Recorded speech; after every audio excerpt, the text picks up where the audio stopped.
Jadi misalnya saya Syafi'i goblok misalnya. Saya orang Syafi'i yang goblok. Berkeyakinan kalau sholat ono tletonge sapi itu batal. Lalah bar sholat terbukti basarung saya ada teletong sapi.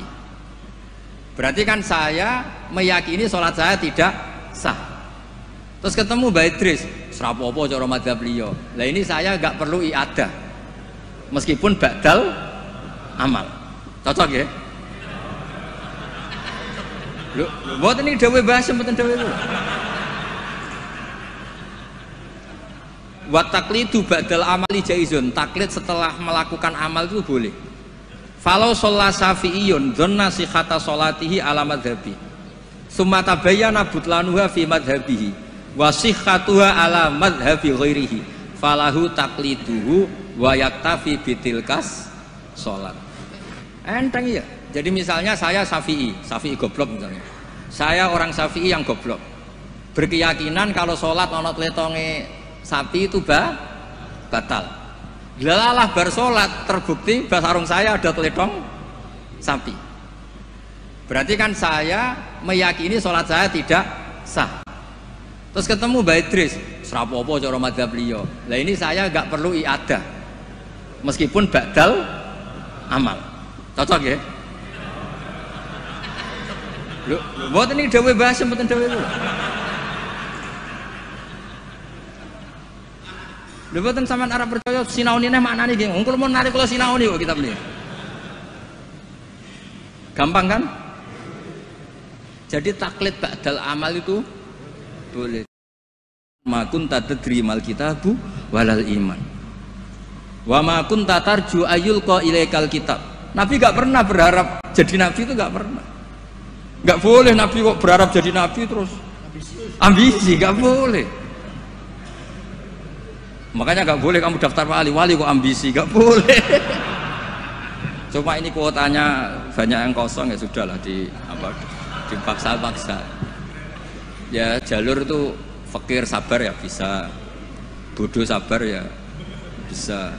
Yang paling susah itu jalur alim wirai zuhud, itu berat.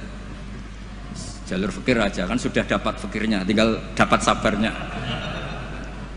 Akhirnya karena itu sudah jadi gunjingan, ini barokahnya terkenal, sudah jadi gunjingan. Maisarah ditanya, ketika Nabi duduk misalnya matahari dari barat, Nabi duduknya itu di barat pohon. Nah, pohonnya yang menyesuaikan diri. Jadi pohonnya itu ales itu merubah dirinya ben iso ngiyupi. Nah justru itu terus Rohib Bukhairah itu, wah ndak akan alam memperlakukan seperti itu kecuali dengan Nabi. Nabi juga agak minta ada ghamamah yang tudilhun, ndak, ya jalan aja. Dan tudilul ghamamah itu batasnya hanya sekian meter. Kalau semuanya mendung dikira semuanya dapat mendung. Ya hanya pas arah Nabi supaya kelihatan itu demi Nabi. Makanya terus Maisarah ketika datang ditanya, oh iya bener, itu berarti Muhammad itu Nabi. Pas itu Nabi umur 20 tahun. Lah bar ngoten mboten enten alamat malih. Mulai Khadijah mulai ragu. Duh, bojoku sudah jadi nabi ta ora. Nah, setelah umur 40 tahun, ini bukti kalau Nabi itu tidak tahu. Beliau mulai tertarik tahandus di Gua Hira. Datang malaikat Jibril itu dikira malakul mauti. Kagetnya bukan main itu. Tidak boleh Nabi kok kedatangan Jibril tak enteni, aku jadi orang biasa. Aku bosen. Kapan dilantik? Itu nggak boleh, Nabi nggak boleh, begitu nggak boleh. Jadi Nabi kaget itu malah bener gitu. Maka baru ketemu Jibril yang wedi luari dia. Yarjufu fuadu, kaget. Bilang ke Khadijah zamiluni. Enggak. Loh, kalau orang kan umumnya kan seneng. Jibril santai di suya udah diwong awam wis bosen. Enggak seperti itu. Clear nih guys, benten. Jadi Nabi itu nggak tahu. Makanya wahyu disebut fuj'ah, kaget. Dan Nabi kaget karena dianggap itu malakul maut. Wes bareng minta zamiluni itu sama Khadijah dikemuli terus cerita. Saat tadi ditemuin gini-gini saya kaget takut. Sayyidah Khadijah yang seneng karena dia pernah ragu 15 tahun. Tahu alamat kan umur Nabi 25, dapat Nabi 40. Sebenarnya bukan main, absyir karena kamu harus senang. Fa wala yuzika wa abadan innaka la tasilur rahim wa tahmilul kalla wa taqridu fa wa tu'inu ala nawaibil haq. Sebenarnya Khadijah, lo coba sepinter itu kalau dia agak belajar dulu tidak bisa. Kenapa bisa belajar? Karena sudah terkenal akan ada Nabi akhir zaman. Akhirnya dikomunikasikan sama Waraqah bin Naufal, paginya ayo besok ikut ke Waraqah bin Naufal, ke paman saya. Itu di kitab Bukhari ada redaksi wakana nasroniyan kot wakana kot tanas sorofil jahiliyah wayak tubuh bil injil wayak tubuh minal injil bil ibroniyah. Masya Allah ayaktub, dia itu penginjil dan dia menguasai bahasa nopo Ibrani. Makanya komentar beliau tidak Jibril tapi hadan namus alladzi ja'a bi Musa. Dia agak bilang Jibril, masih pakai bahasa Ibrani, hadan namus alladzi ja'a bi Musa. Dan syaratnya Nabi kudu diusir. Nah, ini yang agak berat. Tapi ya barokah, semua orang yang diusir kaya Nabi. Padahal diusirmu kok mertua kok ngentekno donyane. Diusir kok mertua ngentekno donyane jare. Ketika Waraqah bin Naufal itu sudah ngakui kalau Muhammad ini nabi. Ini ngendikane lucu. Ya letani fi hajat an khina akhrajaka qaumuk. Aku sayang wis tuwek, cung umpama ijek kuat ngono. Andaikan saya nanti masih kuat, itu saya ingin bela kamu. La ansurannaka nasron mu'azzaron. Saya pasti membela kamu mati-matian. Nabi ya mboten ngerti, lagi-lagi tidak ngerti.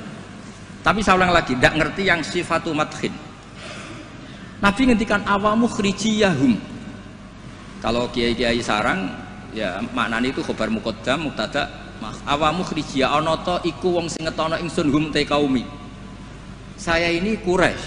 Saya ini terpandang, keluarga saya orang terhormat. Masa iya kaum saya ngusir? Kan nggak kebayang ya, misalnya Gus Ahmad diusir wong Pasuruan, Putu Mbah Hamid. Orang-orang terhormat kan nggak kebayang diusir.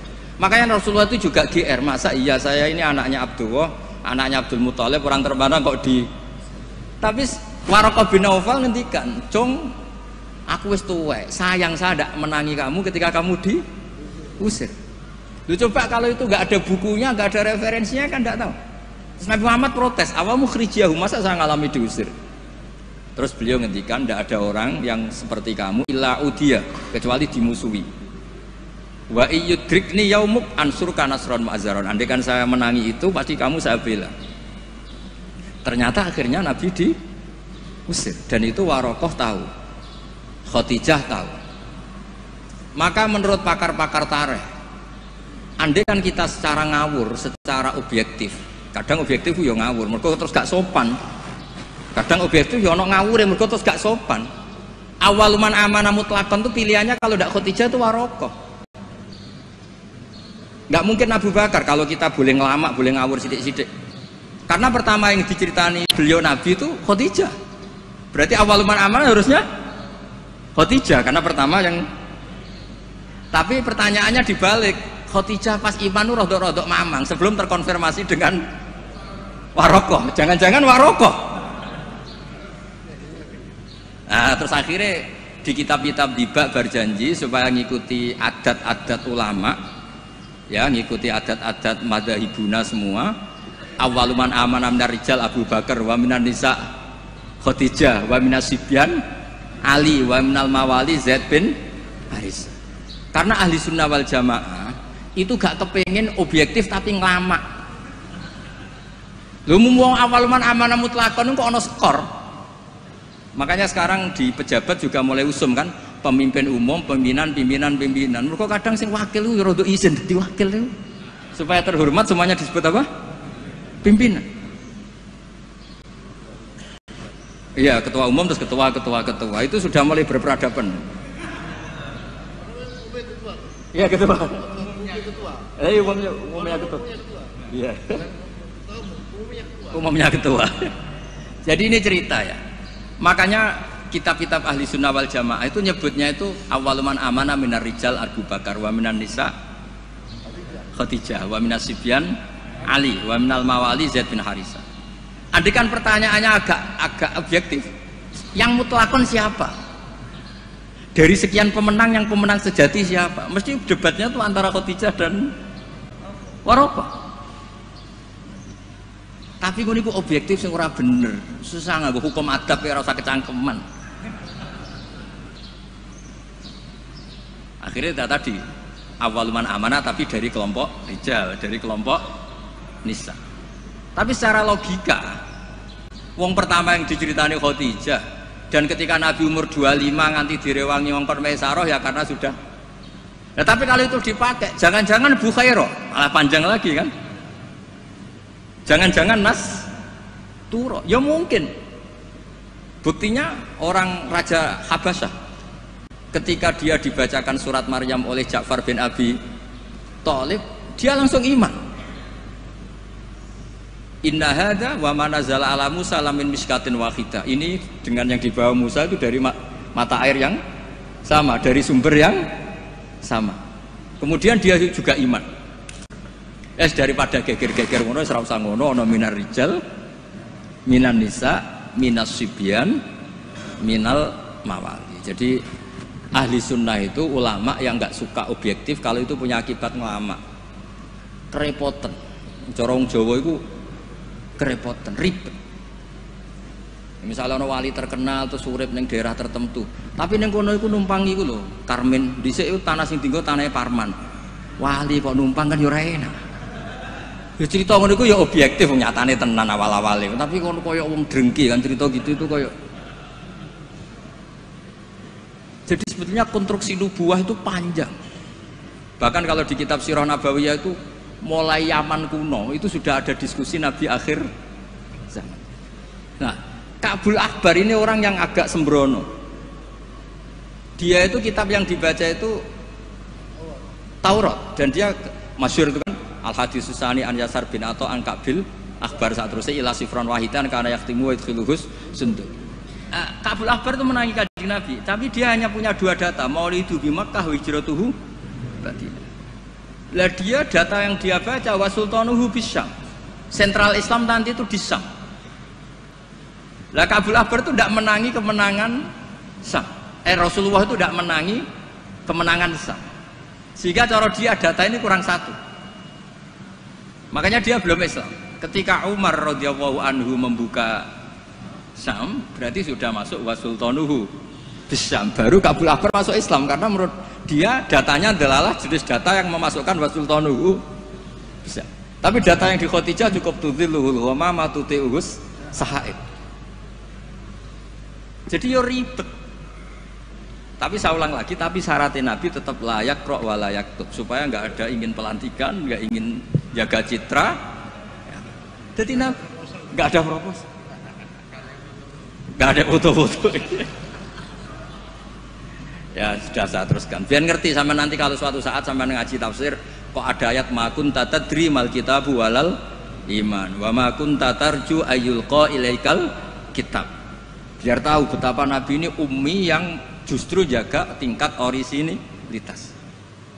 Jadi uminya Nabi itu biar orisinil, tidak terdikte oleh nafsu, oleh pikiran, oleh taktik, oleh strategi, tidak ada semua. Semuanya itu nubuah. Makanya madzhab ahli sunnah apa? Walam takun nubuwatun muktasabah walau raqa fil khairi la aqobah balda kafadlu wa yu'tihi liman yasha'u jallallahu wahibul minan. Jadi syaratnya Nabi itu nggak ada ikhtiar. Dan ketika dikasih juga nggak boleh tirakat dulu. Ya sudah alami saja. Lho Nabi teng Gua Hira niku mboten tirakat kok jenengan mute mboten nggih sangu. Sangu bekal. Sehingga mboten rokokan. Ora kowe bekal terus ape tafakur nggo rokok sak wes. Kok sudah tutut delok langit jare tafakur. Wah ribet nggo kopi sak tremos, nggo mie sak kerdus mboten ngoten. Ya tahannas, wa yatazawwad. Ya tazawwad itu betul napa? Bekal. Betul sana. Mohon kula terusno nggih. Engko sing takok mun mboten wani Mbak Idris aman. Fa inna kullu mubtadi'in wa dhalin yafamu ahkamu al-batilah minal kitabi was sunnah. Awal dari kesesatan adalah orang langsung mengambil dari Quran dan sunnah, tidak mengikuti panduannya ulama. Kayak tadi misalnya ngambil Quran roh wa antas mau bainal muhtain. Yang haram itu hanya jamu bainal ukhtain, yang lainnya ya enggak disebut di Quran, ya gendeng bareng. Walhal annahu la yuhni minal haqqi syai'a. Cara ngambil Quran tanpa ulama itu tidak bisa mendapatkan kebenaran sama sekali. Nah ini yang hebatnya Mbah Hasyim untuk solusi Indonesia. Wala yajibu alal ami iltizamu madzhabin fi kulli hadisatin. Tidak harus orang banyak itu ngikuti madzhab tertentu. Walawil tazama madzhaban muayyanan kama madzhabi Syafi'i rahimahullah la yajibu alai al-istimrar. Ketika sudah bermadzhab Syafi'i tidak harus dia selalu Syafi'i. Bal yajuzu lahul intiqal ila ghairi madzhabi. Dia boleh intiqalul madzhab. Ini yang dipakai Mbah Mun, yang dipakai guru-guru kita. Dulu Kiai Hamid semuanya ya kalau ada kejadian biasanya juga intiqal apa? Madzhab. Yang masyhur ya Imam Syafi'i mengatakan intiqadu wujuhil lamis wal malmus. Yang megang maupun yang dipegang batal. Oke, dalam kondisi normal seperti itu, tapi nanti setelah tawaf dong ikuti madzhab napa? Maliki, bahwa menyentuh perempuan asal tidak syahwat itu ndak batal. Ada yang bilang wes pokoknya enggak batal, catatan ndak syahwat kayaknya ada keberatan itu. Tapi itu artinya intikal. Masjid juga gitu. Saya sering ditanya orang, Mbak Idris itu masjid di kampung-kampung itu kan mau ditingkat. Bekas tanah itu wong dikai ora gelem mergo tanah wakaf. Nah agak dibuat ngelumbruk. Bekas bangunannya nek dirubono ngelumbruk. Dibuat ra oleh tanah wakaf, nak dibaro di situ ngelumbruk. Nah, itu kalau kita ada intikal mazhab Hanafi bahwa wakaf itu atiyatun mahdhah, enggak bisa. Akhirnya kalau saya ditanya, ya nek iku problem kayak no cahaya yatim tak kayak no imam masjid sing rodok diutang seneng didol dari kebaikan ke kebaikan yang lain, karena keberadaan barang-barang bekas ini sudah doror, sudah ganggu, sudah tidak lagi maslahat ya. Tapi seperti itu tetap intikal madzhab, karena kalau madzhab Syafi'i itu kan wakaf la yuba wala yuhab wala yuros. Pusing kan? Pusing mboten? Pusing. Makanya ya saran saya kalau ada masjid Ismairubah ya kayunya yang layak, dan di situ sudah mau dibangun masjid mewah, kasihkan madrasah atau musola. Kalau nggak bisa kasihkan fakir miskin. Tapi yang penting dari kebaikan menuju kebaikan yang berbeda. Lah ikutnya apa? Ya Hanafi, karena yang lainnya layuba wala yuros wala yuha. Nah seperti itu tuh kita harus. Begitu juga misalnya ada wong awam sholat, jebule pupune kena rokok kretek. Bar sholat lagi ro nak pupune kebuka sak bolongane rokok. Itu harus intikal madzhab meskipun ba'dal amal. Jadi misalnya nanti juga diterangkan di kitab ini, ono wong awam, saya ulang lagi, ono wong awam bar nyaponi kandang ayam, setelah sholat ke susu ternyata di sini ada teleknya apa? Ayam. Nah, kalau dia disuruh iada kan keberatan. Murah potongan wali kan baleni sholat itu kan keberatan. Wong kiai dhewe nak kon iada keberatan apa meneh. Nah itu harus dibilangin. Sudah tidak usah iadah, tapi jangan ulang lagi. Ngikuti madzhab Imam Royani kalau Rasul makul tohir. Tapi baleni nih, tapi sakit ampun baleni malih. Itu sudah biasa. Jadi boleh intikal madzhab walau ba'dal amal, meskipun setelah dilakukan. Kan dia intikal itu setelah amal. Nanti juga dibahas di sini. Nanti tak teruskan. Ya jelas ya, wala yajibu alal ami iltizamu madzhabin fi kulli hadisatin. Nah, terus wal ami alladzi lam yakun lahu nazarun wastidlalun wa lam yaqra kitaban fi furil madzhab idza qala ana syafi'un lam yu'tabar hadza kadzalik bi mujarradil qaul. Wa qila idzal tazamal ami madzhaban muayyanan yalzamul istimrar alaihi li annahu itaqada annal madzhab alladzi intasaba ilaihi wal haq fa alail wafa bi mujabi itiqadi. Tapi niku mboten populer.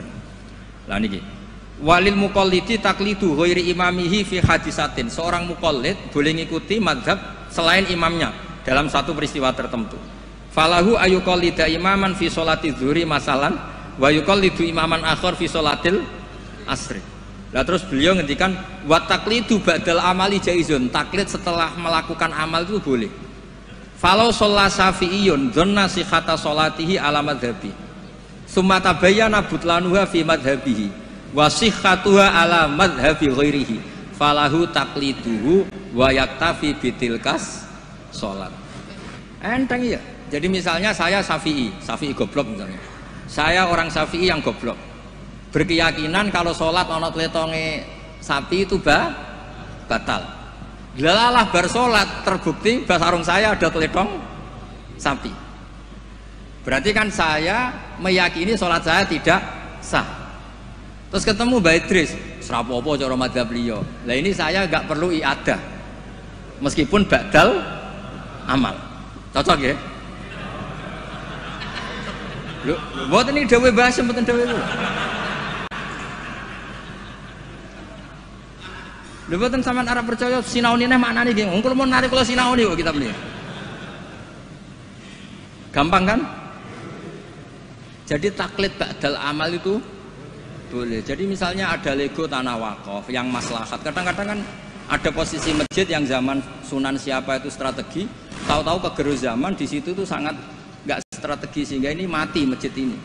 Terus keputusan masyarakat situ masjid dipindah. Mau tidak mau disentikal mazhab Hanafi. Cuma jangan juga yang beli ini orang fasik atau menjadi tempat maksiat. Jangan, misalnya dari masjid menjadi madrasah atau menjadi musola atau jadi rumahnya orang soleh. Pokoknya jangan ke adna. Kata Imam Subki boleh merubah wakaf syukur-syukur ila a'la. Sementing jangan ke maksiat. Karena mau dipertahankan sudah tidak mungkin. Misalnya tadi perkampungannya pindah, orang sudah ada ke situ. Terus barokah perubahan zaman, Islam trennya ada di situ lagi, itu kan ruwet. Nah, tanahnya jadi tol, misalnya terpaksa seperti itu, mau tidak mau. Kalau enggak dianggap melawan negara kan ya ribet. Nah, itu kalau enggak ada mazhab Hanafi yang anggap wakaf itu atiyatun mahdhah, lihat di Mizan Kubro. Ya sudah, terserah nazir yang sekarang masalahnya kayak apa. Itu kan banyak, saya tuh sampai bosen ditanya kiai-kiai kampung gitu. Rata-rata ya antara kiai kolot mbek kiai modern. Biasanya lazim sing modern ora iso ngaji, pesenane perubahan. Sing iso ngaji ora pati luwes. Ribet ngadepi wong kotok ambek wong modern. Tapi enaknya masyarakat tuh kalau ada orang terkenal alim rada diwedeni, rada lumayan lah itu. Ya barokah iku kan nak takok sing jawab aku rada wedi. Jadi terkenal tidak untuk hadun nafsi, tapi untuk mempersempit konflik. Jadi karena hukum ya, saya ulang lagi, hukum itu kadang itu tidak objektif. Saya beri contoh ya, sama nggak usah tersinggung. Mazhab Syafi'i yang mengharuskan Jumatan orang 40, ya, itu juga dikritik oleh Fathul Mu'in.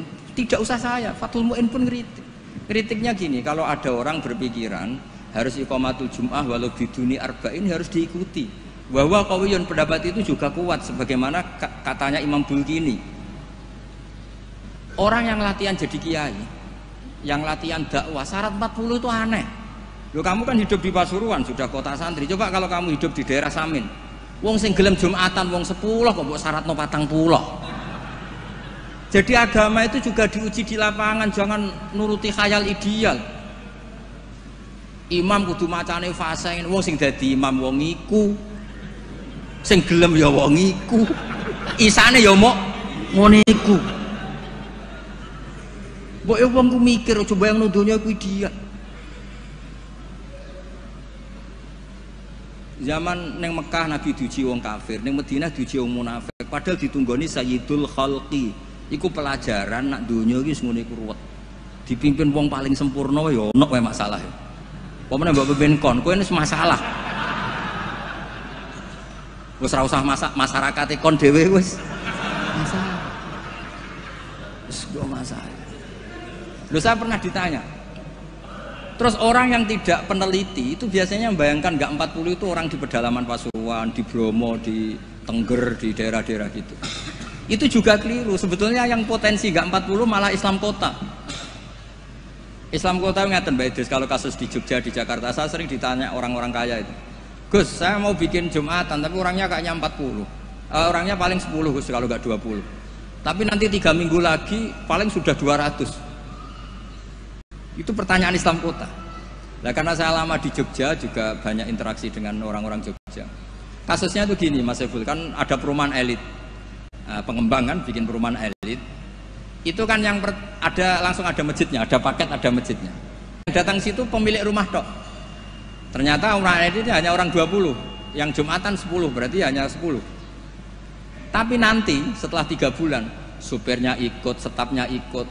Sora Gus Ipul tukang buka pintu ikut. Aduh, wali kota mulai buka pintu ora gelem. Iku ya kudu ikut. Wah, akhirnya dia bilang nanti gue setelah 3 minggu minimal 200 yang Jumatan. Terus saya tanya kok bisa? Ini supir saya belum ikut, ajudan saya ikut, tukang parkir belum ikut, tukang satpam belum ikut, tukang pintu gerbang belum. Ya aku ya biro-biro Islam Kota gelem Jumatan sudah lah Jumatan saja meskipun 40. Sama lihat di kitab Tadhkirun Nas karangan seorang Habib itu kitab Tadhkirun Nas, cari di Anah, cari di semua kitab mazhab Syafi'i mesti ngendikan syarat arba'in itu syarat ideal karena ngandikan Imam Syafi'i kalau orang 40 itu pasti salah satunya wali. Imam Syafi'i tidak menangis saiki kumpul saya ulah kau ini kira mesti ono waline. Iya kan? Imam Syafi'i gak menangi itu. Walau waktu adanya wali dulu itu saking banyaknya orang wali, orang soleh, tiap ada orang 40 pasti ada. Sekarang kalau orang ribuan pun ada jaminan kalau ada walinya. Kalaupun ada jalur istri juda, jalur fakir sabar, pun jalur-jalur itu. Nah, itu kan kata siapa mazhab Syafi'i itu absolut di ashabnya, tidak mesti juga. Karena di level lapangan itu beda di level khayal ideal. Kalau khayal ideal inginnya imam yang terbaik, paham ya? Afqahuhum yang paling ahli baca, afqahuhum yang paling ahli fikih, asanuhum yang paling senior. Terakhir malah berat lagi, wa imamu qaumin wa hum lahu radun. Dimami orang yang semuanya menerima. Lha iku ape pilkada apa dadi imam? Disurvei sih. Jadi misalnya saya dengan Gus Ipul, survei dulu. Waliul Amri menang di urusan Waliul Amri, berarti menang wali kota. Kalau Aklam kayaknya menang saya misalnya, ribet kan? Akhirnya kan poinnya 1 banding. Nah, tinggal poin terakhir wa imamu qaumin wa hum lahu radun, konsensus kan? Polling dulu. Polling dulu menang wali kota kan bisa bayar dulu. Kiai kan tidak bisa. Paling ngancam sira milih saya neraka. Repot kan? Kan repot jadi. Tapi nyatanya ini cerita, nyatanya di tradisi guru-guru kita tidak seperti itu. Banyak Said Muhammad tuh terkenal, beliau juga sering jadi makmum. Banyak wali-wali top yang kalau sholat kersane jadi makmum, yang jadi imam ya sering, jadi makmum ya sering. Akhirnya orang terus ya legowo saja, ya sendi sing gampang, gak usah repot. Karena syarat yang didhawuhna Nabi itu aqra'uhum afqahuhum itu syarat ideal. Tapi syarat saya shallu khalfa man qala la ilaha illallah. Nah, ini pentingnya ngaji ini kembali ke ahli sunnah wal jamaah. Lah nek semacammu ngono, kowe ngaku ahli sunnah lah. Nah ora iso kecangkeman temen-temen ngaji ku ya angel. Paham ya? Terus taklid ba'dal amal tubuh boleh. Misalnya Ka'bah juga gitu. Masyhur itu kemarin Mbah Mun sering duka. Tanya Mbah Idris, banyak lagi ya yang ngerti dukane Mbah Mun ketika kiblat mau diluruskan. Mbah Mun kan duka. Dukane karena nanti kalau kiblat diluruskan sesuai jam dalil atau sesuai yaumar rosdil apa? Kiblat. Itu akan menjadi orang menyalahkan orang-orang dulu karena banyak masjid wali ketika dicek, dihitung lagi nggak pas. Akhirnya kalau kamu membenarkan itu menyalahkan wali. Tapi kalau anti teori itu kamu anti ilmiah, kan ya jadi repot. Terus saya termasuk orang yang dimintai pendapat, termasuk Gus Zofur sampai situ sama Suriah Jawa Tengah, Mbah Mun ngendikan. Terus saya nyari takbir di Tafsir Munir, sampean cari di Fawallu wujuhakum Satral Masjidil Haram. Itu di situ kata Ibnu Abbas, Al-Ka'bah kiblatun li ahlil masjid wal masjid kiblatun li ahlil haram wal haram kiblatun li ahlil masyriq wal maghrib. Karena kalau Ka'bah kudu persis, mereka juga gak mikir. Yang ngomong-ngomong persis itu tak pikir ya ora mikir. Begini gak mikirnya.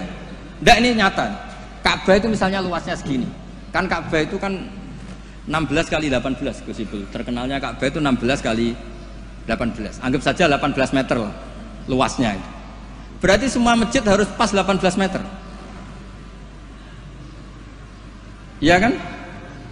Ka'bah itu kan luasnya 18 meter, berarti luas masjid maksimal harus 18 meter. Sekali masjid kamu 20 meter, yang ujung sana madhep mana tuh?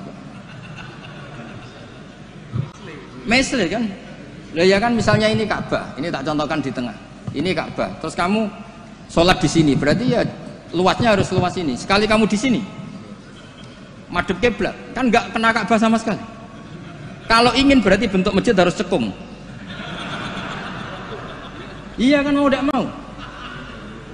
Kalau ingin ke titik ini semua masjid harus apa? Cekung.